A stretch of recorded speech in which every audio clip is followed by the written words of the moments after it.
안녕하십니까. 소개받은 한국정보화진흥원의 현준호라고 합니다. 같은 준호인데요. 저는 유머 감각이 없습니다.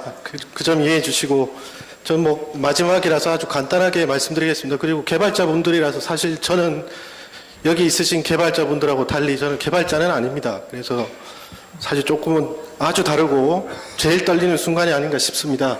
제가 오늘 드릴 말씀은 웹 컨텐츠 접근성 지침 2.0에 대해서 설명드리도록 하겠습니다. 아주 상세한 자료는 나가실 때 책자 뒤에 프록에 있습니다. 아마 축구들 좋아하실 텐데요. 축구 보셨다가 아마 여러 가지를 보셨을 겁니다. 축구를 정말 잘하려면 뭐가 있어야 될까? 박지성하고 제가 차돌이를 했습니다. 요즘 아주 핫 이슈죠. 산소 탱크, 로보트 이런 말들을 들었습니다. 뭘까 생각해보면 체력이 제일 중요합니다. 축구를 잘하려면 체력이 필요하고, 그러면 웹을 잘하려면 도대체 어떻게 해야 될까? 웹의 기본은 무엇일까? 공감하고 계시겠지만 오늘 오신 것처럼 표준이나 접근성들이 중요하다라는 겁니다.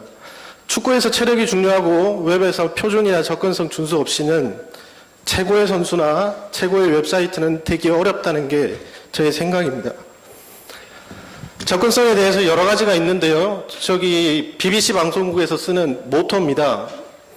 보신 분들도 많으시겠지만 마이웹 가로웨이입니다. 아마 여러 가지 분들이 보셨고 저 안에 무엇이 들어갈까 이렇게 생각을 많이 하실 텐데요. 우리나라의 많은 작금의 현실의 우리나라 웹사이트들은 사실은 디벨로퍼나 오퍼레이터, 운영자나 개발자 중심의 웹입니다.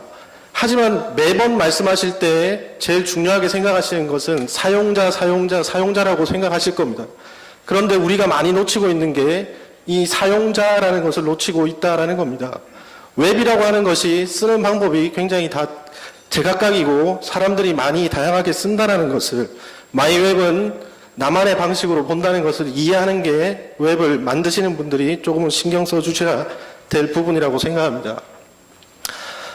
W3C에서 들어가 보시면 많은 분들이 보셨겠지만 웹4올이라는 이런 원앱이라든지 이런 중요한 핵심 개념들을 가지고 있습니다.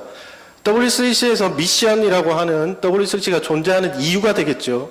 이유에서 가장 첫 번째 철학으로 하는 것이 모든 사람을 위한 웹입니다. 여기에서 우리가 신경 써야 될 것은 조금이라도 더 많은 사람들이 쓸 수 있게끔 하는 것, 이게 접근성 개념에 많이 포함될 겁니다. 이게 장애인이나 어르신이나 이런 분들을 많이 고민해야 된다는 거, 그리고 보다 많은 사람과 보다 많은 환경, 이 두 가지를 고민할 필요가 있다라는 겁니다. 우리가 환경에는 많은 브라우저들이 있고요. 중간에 보이시는 그림은 점자 정보 단말기라는 겁니다. 점자가 텍스트로 되어 있던 웹사이트에 있는 것들을 점자로 이렇게 디스플레이 해주는 장비입니다. 이런 보조기기들이 있다는 겁니다. 또한 앞에도 발표해 주셨지만 다양한 기기들이 요즘 특히 모바일이라든지 이런 것들이 많은 환경에서 쓰고 있다라는 겁니다. 그래서 우리가 생각해야 될 것은 보다 많은 사람, 보다 많은 환경에 대해서 고민하실 필요가 있다라는 겁니다. 혹시 이게 어떤 데이터인지 아시는 분 계십니까? 전 세계 인구의 10%다. 미국 인구의 5,400만 명, 19%가 된다. 우리나라의 240만 명, 도대체 어떤 계층일까요? 아마 아시겠지만 장애인이라는 계층입니다. 이건 제가 한 게 아니고 출처가 있으니까 다 공개해 드릴 텐데 보시면 될 겁니다. 장애인들이 가장 틀리게 하는 것은요, 마이웹, 마이웨이라고 했습니다. 그 중에 장애인을 계속 말씀드리는 것은 장애인을 이해하시고 장애인들이 쓰는 것을 하시면 정말 많은 사람들이 더 편리하게 웹을 쓸 수 있도록 개발하실 수 있기 때문입니다. 여기에 보시면 위에 그림들은 장애인들이 쓰는 보조기기라는 겁니다. 장애인들에 대해서 잘못 오해하시고 웹사이트에서 무엇인가 뭘 덧붙여가지고 하신다는 생각들을 하시는 분들도 계신데, 확대, 축소, 음성으로 들려주면 하면 웹사이트가 장애인이 쓸 수 있을 거야 라고 생각하시는 분들이 많은데, 사실은 장애인들이 이해하실 때 제일 먼저 하셔야 될 이야기는 장애인들은 컴퓨터나 인터넷을 쓸 때 뭔가 불편함이 있으시니까 그런 보조기기를 쓴다라는 것을 이해해 주실 필요가 있습니다. 첫 번째가 소프트웨어 프로그램 스크린 리더라고 하는 것들이 있습니다. 그래서 컴퓨터나 인터넷을 부팅해서부터 그런 것들을 음성을 텍스트를 음성으로 들을 수 있게 해주는 도구들이 있습니다. 또 두 번째 보시면 저렇게 큰 키보드가 있고요. 킹 키보드라고 하는데 저런 큰 키보드를 쓰시는 분들, 또 입으로 쓰는 마우스입니다. 조우스라고 하는데 저런 마우스라든지 또 손가락 지지대를 이용해서 저렇게 키보드를 이용하시는 분들이 있습니다. 이런 것들 혹시 아시고 싶으신 분들은 아래에 2개의 사이트가 있는데요. 왼쪽에 있는 것은 저희 정보화진흥원에서 하고 있는 at4.or.kr이라는 사이트고요. 오른쪽에 전 세계의 보조기기들을 모아놓은 자료입니다. 에이블 데이터라는 데 가시면 이러한 보조기기들이 어떤 것들이 있는지 이해하실 수 있습니다. 아마 이 그림 보신 분들도 많을 텐데 접근성에 사실은 크게 3가지 요소가 있습니다. 제일 중요하게 논의되고 있고 이따가 프로그램도 있지만 콘텐츠에 대한 겁니다. 가장 핵심은 콘텐츠가 되겠죠. 콘텐츠를 만드실 때 웹 접근성 있게 어떻게 만들 것인가 하는 것들이 있고요. 개발자와 사용자가 있습니다. 사용자가 콘텐츠를 쓰기 위해서는 저런 브라우저가 됐던 미디어 플레이가 됐던 보조기기 같은 것들을 이용해서 콘텐츠를 보시게 될 겁니다. 저런 쪽에도 접근성이 다 갖추어져야 됩니다. 저것들을 통칭해서 유저 에이전트라고 그럽니다. 그래서 UAAG라고 하는 게 유저 에이전트 액세시빌리티 가이드라인이라고 하는 것들을 만들었습니다. W3C에서. 그리고 디벨로퍼가 콘텐츠를 만드실 때는 왼쪽 보시면 되겠지만 디벨로퍼들이, 개발자들이 콘텐츠를 만드실 때는 저작 도구라든지 우리가 만든 웹페이지가 접근성이 있는지 없는지 이렇게 평가해주는 도구들이 있습니다. 그런 것들이 있어서 W3C에서 ATAG, Authoring Tool Accessibility Guideline이라고 하는 것들을 만들었습니다. 그래서 이러한 3가지 요소들이 다 갖추어져야 되고 테크니컬한 관점에서, 휴먼 관점에서 이런 것들이 고려돼야 되는 사항들입니다. 접근성에 대해서 효과가 얼마나 있을까 이런 것들을 EU에서 만들었던 자료입니다. 그래서 EU에서 보시면 장애인이나 노인이 5%, 10%, 20% 이용도가 높아질 때마다 계산을 했던 것입니다. 그래서 보시면 웹 접근성 개선을 위한 추가 비용으로 2에서 30%로 전 세계에서 보고 있습니다. EU에서 평가하기를 잘 되어 있지 않는 웹사이트들을 접근성만 개선한다고 했을 때 추가적으로 드는 비용들을 2에서 30%로 이렇게 추정을 했습니다. 그래서 보시다시피 이렇게 5% 늘어난, 이용도가 5% 늘어나고 추가 비용이 30% 들 때만 마이너스적인 효과가 나타나고요. 그 외에는 다 효과가 있는 것으로 이렇게 나타났습니다. 접근성에서 가장 잊지 말아야 될 핵심적인 이념은 동등하다라는 겁니다. 이퀴벌런트하다. 예, 동일한 콘텐츠를 제공하는 게 아니라 동등한 정보를 제공하는 겁니다. 동등하고 동일은 틀립니다. 똑같이 한다라는 것은 장애인이 똑같이 비장애인하고 할 수는 없습니다. 보는 방법이 단지 약간 틀린 사람들, 듣는 방법이 틀린 사람들, 듣는 환경이 틀린 사람들, 그리고 입력 방법이 틀린 사람들, 이런 것들을 고민할 필요가 있다라는 겁니다. 이러한 동등한 것들을 해주면 혜택은 많은 비장애인들한테 도움이 됩니다. 여기에 제가 구글의 예를 들었지만 검색 엔진에 가보시면 이미지 검색이라든지 비디오 동영상 검색이라든지 이런 것들이 다 요즘 나타나고 있습니다. 이런 것들이 다 어떻게 할까? 기계들이 검색 엔진에서 어떻게 할까? 검색 엔진도 다 기계이기 때문에 저런 것들도 전부 다 이미지의 대체 텍스트, 접근성에 들어보신 분들 다 아시겠지만 알트 텍스트라든지 동영상에 자막을 제공한다든지 이런 것들이 다 사실은 검색을 통해서 많은 웹을 쓰는 사람들에게 도움을 주고자 하는 것들입니다. 그래서 동일이 아니라 동등하다는 개념을 이해하시는 게 중요합니다. 핵심적으로 오늘 말씀드릴 2.0은 저희가 1.0을 2003년부터 작업을 해서요. 2005년 12월 달에 국가표준을 제정했었습니다. 그리고 난 뒤 이제 여러 가지 변수들이 생겼죠. 특히나 W3C에서 WCAG 2.0을 2008년 12월 달에 레코멘데이션 했습니다. 그래서 우리도 이제 우리나라도 조금씩은 이런 것들이 2.0으로 변환이 필요하다라고 느꼈었고요. 신기술의 등장이라든지 잘 앞에서 많은 분들이 발표해 주셨지만 AJAX라든지 리아라든지 이런 것들의 여러 가지 변화들 때문에 저희가 하게 됐습니다. 그래서 2008년부터 9년까지 해서 작년에 단체 표준으로 제정을 했고요. 단체 표준이 오늘 프로그로 제공되고 있습니다. 크게는 4개 원칙에 13개 지침 그리고 22개 검사 항목으로 구성되어 있습니다.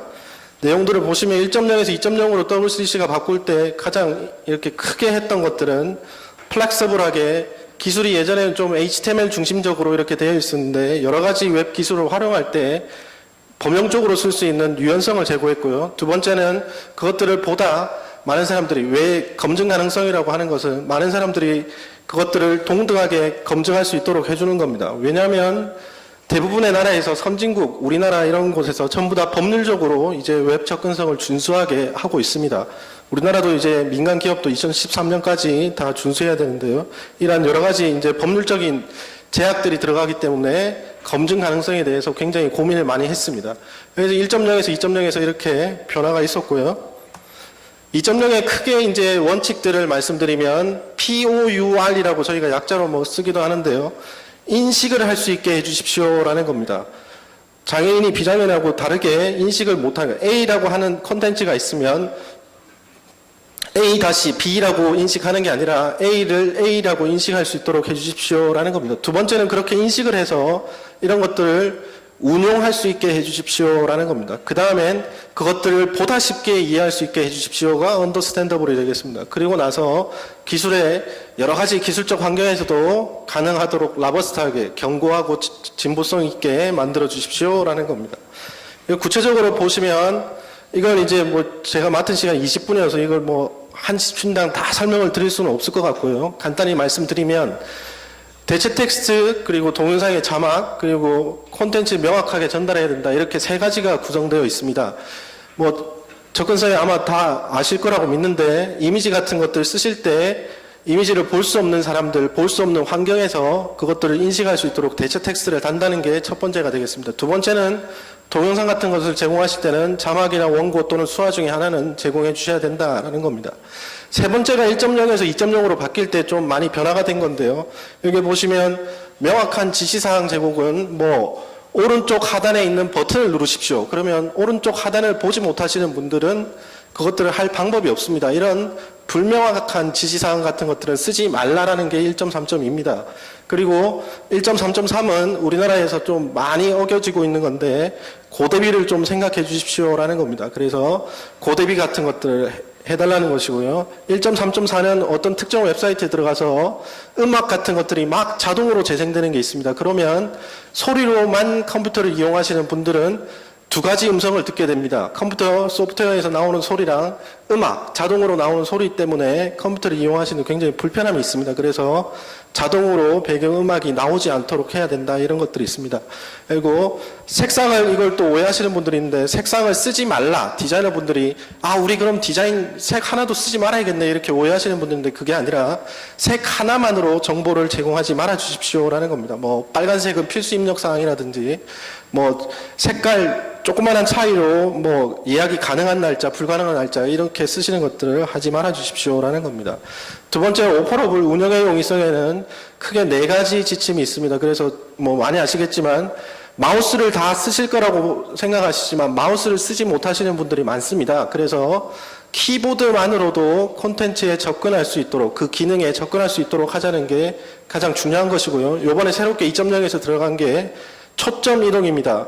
브라우저에서 보시면 기본적 디폴트로 인터넷 익스플로러 같은 경우는 점선이 나옵니다. 그런데 그 점선이 보기 싫다고 우리나라 디자이너들, 개발자분들 중에 어떤 분들이 그런 거 막 없애버리시는 분들이 있는데 그렇게 하시면 키보드만으로 컴퓨터를 쓰시는 분은 어떤 데 포커스가 가는지 아실 수가 없습니다. 그래서 이런 것들을 하지 말아 주십시오라는 겁니다.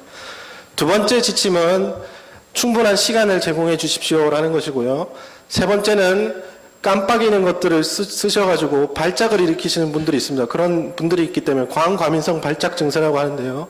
그런 분들이 발작을 일으키지 않도록 깜빡이는 것은 콘텐츠는 하지 말아 주십시오라는 겁니다. 네 번째는 쉬운 내비게이션입니다. 여기에 2.4.2, 2.4.3 요게 추가적으로 들어갔습니다. 그래서 보시면 4.2는 페이지나 프레임 콘텐츠에 대한 제목들을 제공해 달라는 거고요. 3번은 적절한 링크 텍스트, 링크에 대한 아주 링크 텍스트만 봐도 그 링크가 무엇을 하는 것인지 알 수 있도록 제공해 주십시오라는 겁니다. 예를 들어 어떤 데 가보시면 뭐 하고 링크가 바로가기 돼 있을 겁니다. 소리로 들어보시면 바로가기 1, 바로가기 2, 바로가기를 100개씩 들어야 되면 도대체 어디로 가야 될지 알 수가 없습니다. 그래서 그러한 불명확한 링크 텍스트를 제공하지 말아 주십시오라는 겁니다. 세 번째는 이해의 용이성입니다. 이게 우리는 2.0으로 바뀌면서 제일 이제 추가됐던 게 기본 언어 표시입니다. 그래서 메인으로 그 웹페이지에서 가장 많이 주로 쓰는 용어에 대해서 이제 언어를 표시해 주라는 거고요. 그 예측 가능하게 그 사용자 요구가 하지 않는 것들이 막 갑자기 실행된다든지 이런 것들을 하지 말아 달라는 거고요. 그리고 세 번째 지침은 논리적인 구성입니다. 그래서 일반적으로 생각하시는 순서에 따라서 아이디 패스워드 확인이라고 하는 일반적 순서처럼 키보드를 이용하거나 이럴 때 똑같이 개발자분들이 소스상에서도 아이디 확인 패스워드가 아니라 아이디 패스워드 확인으로 갈 수 있도록 해주십시오라는 겁니다. 네 번째는 입력 도움입니다. 여기에 이제 새로운 것들이 들어갔는데 특히 오류 정정 이런 것들이 있습니다. 우리나라에서 뭐 사실은 이게 없을 때도 잘 지키고 있습니다. 여기에 보시면 회원가입에 수없이 많은 것들을 했을 때 빈란이 있어서 다시 뭐 제출이 안 될 경우 서브밋이 안 될 때는 어디가 지금 누락되어 있다라는 것을 알려주시고 거기에 가서 수정이 쉽게 할 수 있도록 도와주십시오라는 겁니다. 마지막은 라버스트 경고성인데요.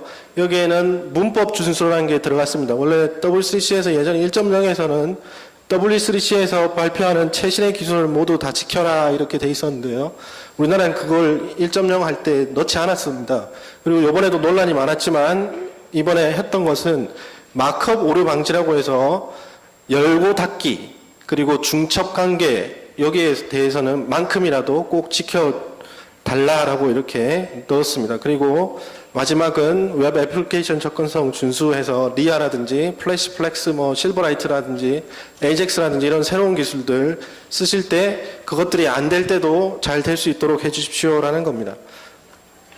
향후에는 저희가 이제 계속 의견 수렴하고 하반기에는 언제든지 저한테 연락을 주시면 저희가 최대한 반영토록 하겠습니다. 그리고 12월 말에 국가 표준으로 개정을 완료할 예정입니다. 그리고 지금 하고 있는 것들이 실무 지침서 개발해서 HTML, CSS, 뭐 AJAX, 플래시까지 나왔는데요. 그런 여러 가지 지침서들을 저희가 개발해서 한글화해서 제공할 예정입니다. 마지막으로 이제 뭐 말씀을 드리면 접근성이라고 하는 것을 언제부터 해야 되느냐, 누구의 일이냐, 뭐 개발자, 뭐 요즘에 뭐 코더들만의 이야기냐, 아닙니다. 사실은 개발하시는 기획부터 참여하시는 모든 분들의 이해가 필요한 관점이고요. 특히나 초창기에 잘 하실 필요가 있다라는 겁니다. 접근성을 준수하시려고 하시거나 이제부터 뭐 이제 개발하실 때 다 해주실 거라 믿는데 그때는 기획 단계에서부터 접근성을 고민하는 것이 가장 중요하다는 말씀을 드리겠습니다.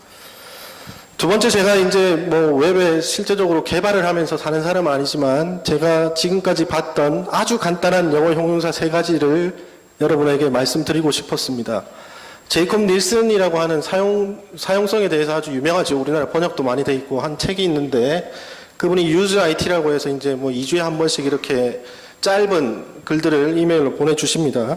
거기에 나왔던 것들 중에 하나인데 제가 이걸 보고 이 형용사는 정말 개발자분들이, 기획자분들이 조금만 아시면 도움이 많이 되시겠다 생각했습니다.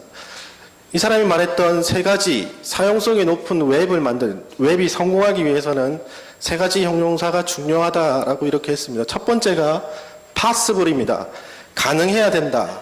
보다 많은 사람, 보다 많은 환경에서 가능하도록 하는 것이 첫 번째 요소입니다. 그게 이름은 다 다르겠지만 유니버셜 디자인, 뭐 보편적 설계, 뭐 인클루시브 디자인, 뭐 여러 가지 이야기를 들으셨을 겁니다. 그런 것들이 파스블하게 만들어 보자라는 것이 되겠고요. 접근성 또한 여기에 포함되겠죠.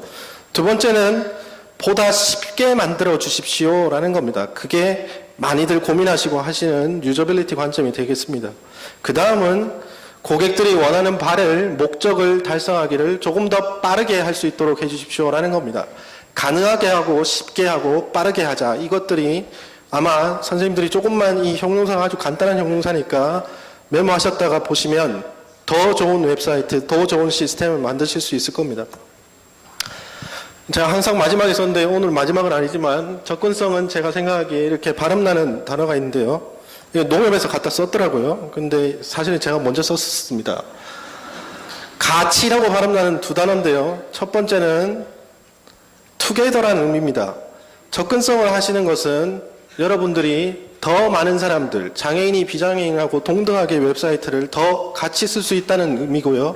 이런 것들을 하시기 위해서는 여러분들이 사회의 많은 분들과 협력해서 할 수 있다라는 겁니다.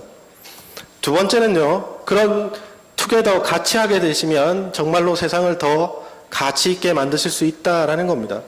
개발자분들에게 제가 많이 드리는 질문, 뭐 이렇게 당부의 말씀으로 많이 드리는데요. 사회공헌 활동을 요즘 많이 하실 겁니다. 기업이든 개발자 선생님들도 사회공헌을 많이 하실 텐데, 사실 개발자분들이 개발하시면서 하실 수 있는 사회공헌입니다. 이걸 뭐 꼭 사회공헌이다 접근성이 이렇게 말씀드린 그 자체도 좀 말씀을 안 드리고 싶지만, 역설적으로는 사회공헌의 굉장히 큰 요소입니다. 그래서 선생님들이 하나 더 접근성을 높게 만들어 주시는 것은 정말 세상을 더 아름답게 만드는 것이고요. 그리고 이런 것들이 기계를 통해서 사람들이 항상 도움을 받는 팀버너3가 계속 했던 것, 시멘틱 웹이 지금 뭐 잘 되고 있는지 안 되고 있는지 이런 논란거리도 많지만, 웹이라고 하는 것들이, IT라고 하는 것들이, 기술이라는 것이 궁극적으로는 사람이 하던 일을 사람이 안 하고 기계들이 해주는 것일 겁니다. 기계들이 하려고 하면, 기계들의 도움을 받으려고 하면 표준이나 접근성 같은 것들을 지키지 않고서는 될 수가 없습니다. 그래서 기계가 정말로 사람을 도와줄 수 있도록 접근성을 많이 지켜주셨으면 좋겠습니다. 사실 이제 2장 남았을 텐데 마지막으로 개발자분들에게 드리고 싶습니다. 제가 뭐 사실 이렇게 많은 개발자, 공무원들을 많이 대상으로 하기 때문에 개발자를 만날 일이 많지는 않은데요. 제가 2009년 1월 달에 뉴욕타임스에 올라온 기사를 보고 굉장히 좋은 느낌을 받았었던 게 있습니다. 여기 보시면 구글의 TV 라만이라고 하는 사람입니다. 옆에 보조견이 있는 거 보니까 아, 조금 다른 사람이구나라고 생각하실 겁니다. 구글에 있는 분인데요. 인도 태생이고요. 시각장애인입니다. 전맹입니다. 하나도 보이지 않습니다. 그분이 구글에서 엄청나게 많은 일들을 하고 계신데요. 접근성 일도 하시고, 특히나 요즘 터치스크린에 대해서 기술 개발을 하고 있는데, 시각장애인들이 터치스크린 쓰기 위해서 휴대폰에서 그런 기술을 개발하고 있습니다. 그걸 특집으로 이제 이렇게 인터뷰를 했는데, 그분이 마지막으로 한 말이 있습니다. 오늘 제가 온 이유도 부탁해서 접근성에 관심이 없으신 분도 많을 텐데, 이런 것들을 부탁드렸던 것은 개발자분들에게 접근성을 알리는 게 가장 큰 일이기 때문입니다. 공무원들을 설득시키고 인식시키는 것도 중요하지만 사실은 실제로 일하시는 개발자분들 10분이 됐든 100분이 됐든 200분이 됐든 이런 분들이 조금이라도 더 접근성 있게 개발해 주신다면 우리나라 웹이 더 아름다워질 수 있을 겁니다. 마지막으로 접근성, 웹 접근성 다단계 주식회사에 가입해 주신 모든 분들께 감사의 말씀드립니다. 제가 뭐 암웨이 소개하려고 하는 건 아니고요. 웹 접근성이 사실은 다단계적으로 퍼져나가는 게 많습니다. 여기 오신 많은 분들이 접근성의 개념을 올바르게 이해해 주시고 많이 동참해 주셨으면 좋겠습니다. 감사합니다.